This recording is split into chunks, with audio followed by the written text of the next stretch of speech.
Sir, I rise to oppose the way the supplementary demands for grants has been laid on the table. It is a reflection of the lack of government's mission and poverty of vision.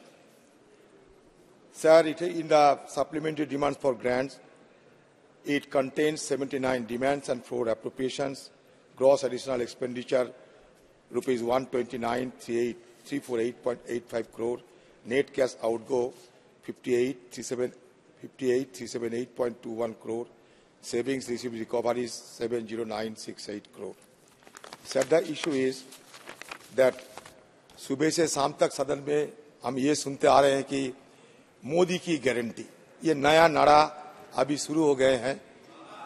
पहले था मोदी है तो मुमकिन है, अभी नारा बदल चुके हैं, मोदी की गारंटी आ गए।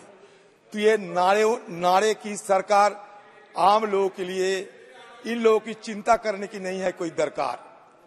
सर, बात यह है कि ये गारंटी किस पे, हर चीज अगर जब गारंटी दिया जाते हैं तो गारंटी की एक वारंटी पीरियड भी होते हैं। तो ये गारंटी के साथ क्या वारंटी पीरियड है? इसलिए मैं कह रहा हूं कि कभी कह गए थे कि 2 करोड़ सालाना नौकरी मिलेगा, वो गारंटी खो गए। कभी ये कह गए थे कि बाहर से काले धन लाकर हर लोगों की जेब में 15 रुपया डाला जाएगा, वो गारंटी चले गए। ये कह गए थे कि नोटबंदी की चलते सारे ब्लैक मनी बैंक में वापस आ जाएगी, 99.68% सफेद मनी आ गए। तो ये गारंटी ही गारंटी है, लेकिन इस गारंटी के साथ कोई वारंटी नहीं है, क्योंकि सरकार कहते हैं कि हम इस जमाने में थर्ड लार्जेस्ट इकोनॉमी बनेंगे और 2047 में डेवलप्ड कंट्री बनेंगे और महान कंट्री बनाने के लिए 1000 साल लग जाएगी। तो हम क्या गारंटी के लिए क्या 1000 साल हम इंतजार करें? ये अभी हमारे साथ में कुछ आए, इसके लिए मैं आप लोगों के बारे में कुछ कहे। सर, बात इसलिए कह रहा हूं, कल हमारे जॉइंट सेक्रेटरी जी कह रहे थे कि 4 ट्रिलियन 5 ट्रिलियन हो गए मार्केट की कैपिटलाइजेशन। ठीक है, the euphoria, I would like to quote Raghuram Rajan ji, I quote, the euphoria on Dalal Street with India joining the elite group of countries with 4 trillion market capitalization and Sensex hitting all-time record high level is not a good indicator of broader economic success, argues former RBI governor. In the just released book, Breaking the Mold, Rajan and economist Lohit Lamba say that the stock market offers a misleading picture of the broader economy, as the big are getting bigger and small ones are getting smaller. For a variety of reasons, including demonetization, the pandemic, and the implementation of GST, we have seen an increase in the profitability of large firms in the country, while small and informal firms are doing relatively poorly, but only the former are quoted on the stock market, which offers a misleading picture of the broader economy. Sir, आप तो नहीं मानोगे रघुराम राजन का कहते हैं, क्योंकि सुबह से शाम सारे सदन गूंजते हैं मोदी जी मोदी जी मोदी जी। मोदी जी के साथ हमारे कोई देश नहीं है, मोदी जी के साथ हमारे कोई दुश्मनी नहीं है, लेकिन मैं आपको सलाह देना चाहते हैं कि सुबह शाम जब धर्म मानने वाला लोग होते हैं तो कभी गीता पाठ करते हैं, हनुमान चालीसा पाठ करते हैं, तो कभी कुरान की पाठ करते हैं। तो सदन के आने के पहले अब मोदी स्तुतिकरण, मोदी पाठ करने के बाद सदन में आया करो, क्योंकि हर व्यक्ति जो चर्चा में शामिल होते हैं कम से कम 10% समय मोदी जी की गुणगान करने के लिए ये अपने तरफ से नहीं सर, मैं सलाह देते हैं, कोई परेशानी नहीं, क्योंकि उस समय दूसरे काम में लग सकते हैं। सर मैं sir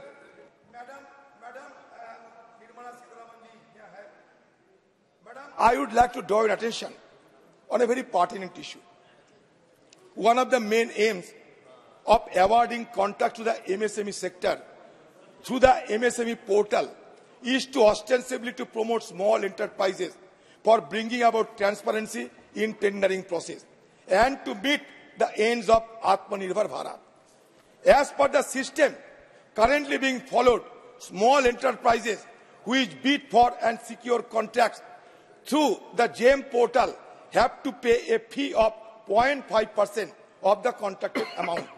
Thus, a person or an enterprise who secures a contract of say rupees 10 crore will have to immediately pay up a fee of rupees 10 lakhs. This amount of fee, you must appreciate, is substantial for a small enterprise and would only eat up the capital of the small entrepreneur or the firm. The simple point that is being made is that the fee of taking up the contracted item of work through the GeM portal should not be such that it would be a burden for the small enterprises, ends up eating into the likely profit margin and does not contribute to making the country Atmanirbhar. For enabling in serving the purpose of or goal of promoting small enterprises, I would suggest that the government do away with the current system of upfront payment of 0.5% of the contracted amount immediately by the enterprise concerned.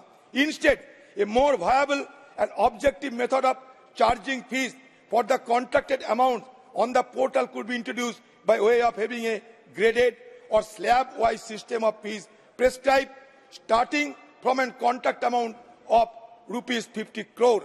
A slab-wise system of the fee prescribed for contracted amounts of rupees 50 crore and above will go a long way in helping the small enterprises and entrepreneurs by saving on their capital and improving their profit margin. Madam, मैं इसलिए कह रहा हूं कि 200 करोड़ से ज्यादा अगर कोई एंटरप्रेन्योर होते हो, GeM पोर्टल में उनको शामिल होने की जरूरत नहीं। मतलब सबसे ज्यादा असर MSME सेक्टर में होते हैं। आप MSME सेक्टर को आत्मनिर्भर बनाने की बजाय व्हील चेयर में बैठा देते हो, तो इसलिए मैं आपको संज्ञान में ये मुद्दा रख रहे हैं। मैडम, ये कहे जाते हैं कि हमारी देश तरक्की कर रहे हैं रोजाना। हमारे रोजाना ट्रिलियन डॉलर की बात सुनते सुनते मुंगेरी लाल की सुनहरी सपने की याद आते हैं। तो मैं आपको ध्यान में रखना चाहते हैं to better understand the extent of food inflation, rating agency CRISIL releases a monthly rice and roti report that tracks price changes of the various commodities used to prepare a vegetarian and a non-vegetarian thali. Madam, the cost of a vegetarian thali rose by 24% to rupees 33.8 and that of non-vegetarian thali by 13% to rupees 67.3 in August as compared to the same period in the last year. The inflationary pressure from rising food prices and uptick in the price of fuel and depreciating rupee has resulted in the people relying on their savings to meet their consumption needs. The net household savings of Indians dropped to a 5-decade low. Madam, मैं और एक बात आपके सामने रखना चाहते हैं। ये हमारी देश की आम लोगों को खर्चा करने की पैरामीटर क्या है, उनकी आज का ताजा हालत क्या है। A survey that would enable us to adequately gauge how much money people spend on their consumption needs. The Consumer Expenditure Survey has been carried out by your government, but its findings have been withheld. The results for 22-23 and 23-24 CES are likely to come only after the 2024 elections. The findings of a similar exercise done by the government in 2017 and 2018 were also withheld, but the leaked data had shown a rise in poverty levels and a 45-year high in unemployment.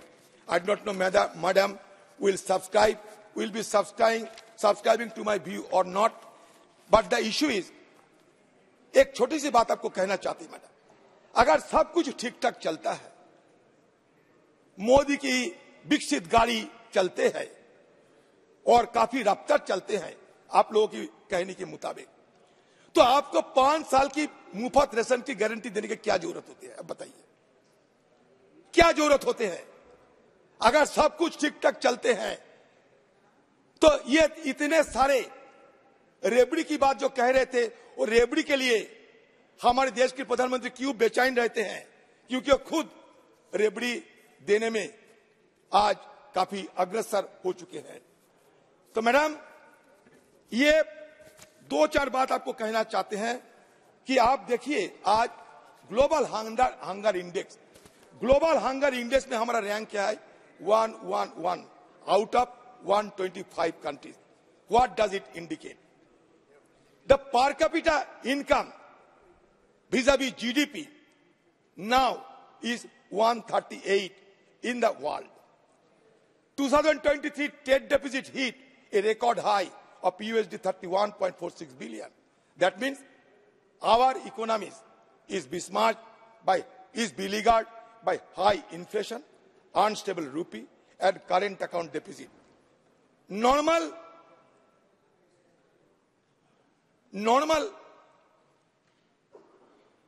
GDP हमारा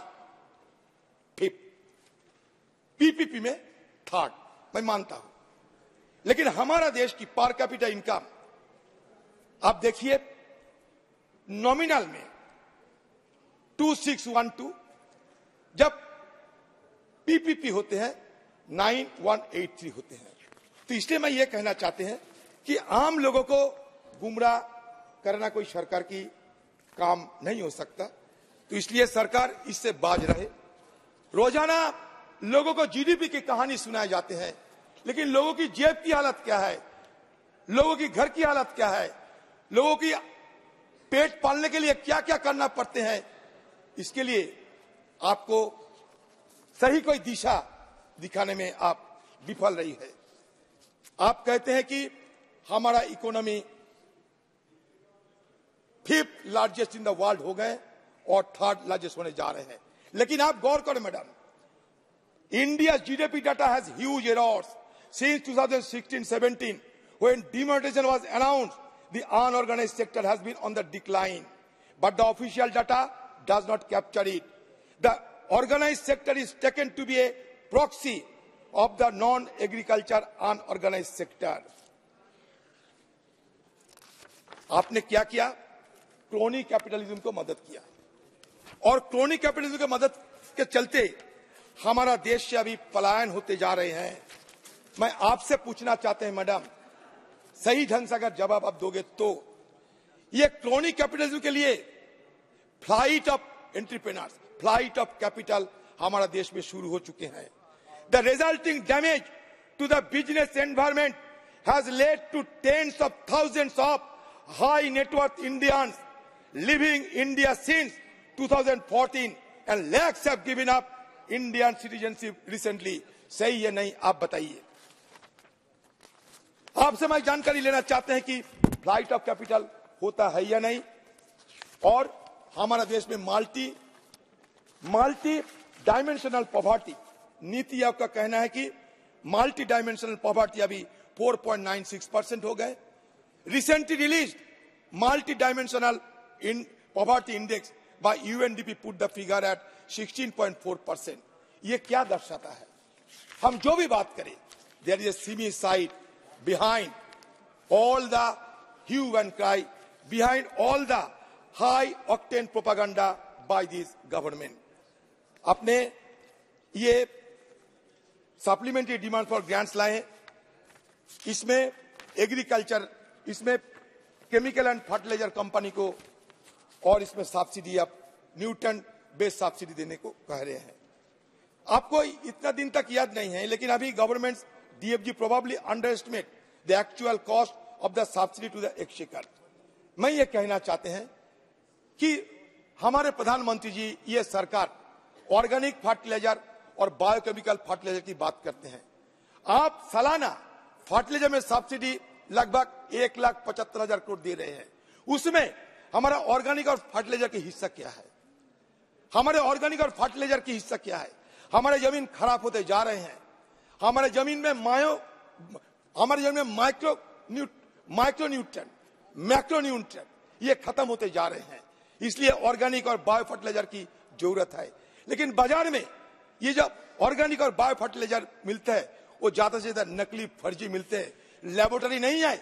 आप बताइए आपकी subsidy में organic और bio fertiliser के लिए कितना हिस्सा रखे गए हैं। मैं आपको सलाह देना चाहता हूं कि आप ग्रीन हाइड्रोजन की इस्तेमाल करो, आप ग्रीन अमोनिया की इस्तेमाल करो। इसमें आपको फूड सिक्योरिटी बढ़ेगी, आपको एनवायरमेंट के लिए, एनवायरमेंट डिजास्टर के ऊपर इसका असर होगी और आपके लिए ये बढ़िया काम बनने की संभावना लाएगी।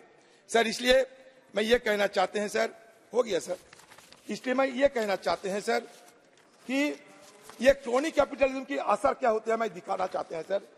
ये क्रोनी कैपिटलिज्म क्या करते हैं? Cronyism weakens economic administration and leads to the persistence of black income generation. A decline in the black economy would have led to India's tax GDP ratio to rise. It has remained at about 16 to 17% in the last 10 years. Direct taxes as percentage of GDP has hovered at about 5.5 to 6%. If the black money had been checked, it should have been conservatively risen to 12%. Increased GST collection post-pandemic are being shown as an example of better compliance. But this is expected to high inflation, increase in imports and growth of the organized sector at the expense of unorganized sector. A large number of fake companies to claim input credits are being detected every month and official evasion is running into tens of thousands of crores. So sir, मैं ये कहना चाहते हैं, जो बात बाहर कहे जाते हैं अंदर से उनका काफी फर्क निकलते आते हैं। तो इसलिए मैं और एक सलाह देना चाहते हैं कि आप अगर मुफ्त में रेशन देना चाहते हैं तो इसके लिए आपको कौन सा सेंसस आप अपनाते हो? आप पुराने सेंसस अपनाते हो, 2013 की सेंसस अपनाते हो, लेकिन आज 2023 साल हो चुके हैं। तो मतलब पिछले 10 सालों से जो गरीब लोग मुफ्त रेशन से वंचित रह गए, लेकिन आप कुछ नहीं कदम उठाते हो। तो इसलिए मैं मैडम निर्मला सीतारामन जी को उनके दरखास्त करते कि मैडम आप बहुत कुछ सोचते जरूर है, मैं आपको बड़ा इज्जत करते हैं, लेकिन शिकायत भी एक है आपके खिलाफ। ये शिकायत है अपनी बेटी की शादी में हमको किसी को न्योता नहीं दिए, एक लड्डू तक नहीं खिलाए। तो एक दिन लड्डू खिलाए हमें, हम अपने बेटी आपका बेटी की बड़ा मंगल कामना करते हैं।